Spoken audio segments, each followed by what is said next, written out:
Hey everyone, today I'm going to show you how to view password on Instagram.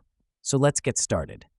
First, I want to tell you that Instagram does not provide the option to view your Instagram password. So to view password, open Google on your mobile and then click on the profile icon at the top right corner. And then click on the Manage Your Google Account option. And then you will see multiple tabs at the top. Scroll to the left and you will see Security tab. Simply click on it and then scroll down until you Password Manager section. Once you find it, click on the Manage Passwords option. And then after some loading, a new screen will appear. And you will see a list of apps. Scroll down until you find Instagram. Once you find it, click on it. And then after that, enter your Google account password. Once you type it, hit the Next. And then some loading. You will see your username and password of Instagram.